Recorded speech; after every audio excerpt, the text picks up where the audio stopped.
So we know that every term is going to have y to some power and root 2 to some power. And that's a lovely y. And I know that my term, I want y cubed. So this is going to be cubed right here. If it's to the 15th here, then I know that these are going to add to 15. So if this is 3, this is 12. And to get my coefficient, instead of taking Pascal's triangle down to the 15th row, I'm just going to do a combination. I know it's going to be 15c, and I can drop either one of those numbers down. I'll go ahead and drop the 12, but it doesn't matter. 15c12 is the same as 15c3. Try it, you'll see.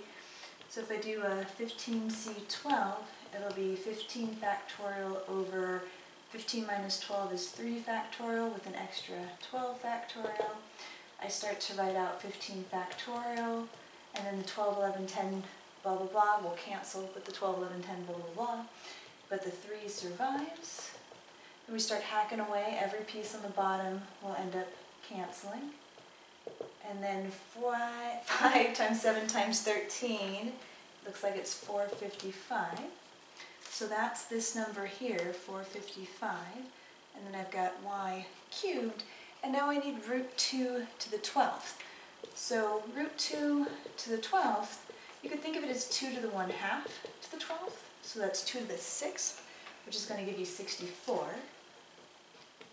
You could also think of it as, this is kind of the cleanest way to get there, but if you think of it as root 2 times root 2 times root 2 times root 2 12 times, that's why you have root 2 times root 2 is going to be 2, root 4 is 2. So you'll have 6 sets of 2. So 2 times 2 times, you see, 2 to the 6th. So however you do it, this part here is that.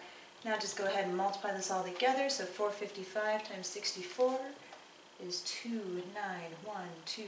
Then you'll have y cubed, and that is the term we are looking for. Excellent. So we could have written it all out, the entire expansion, and then zoomed in on the one with y to the 3rd, but this is a nice shortcut. So we'll take that.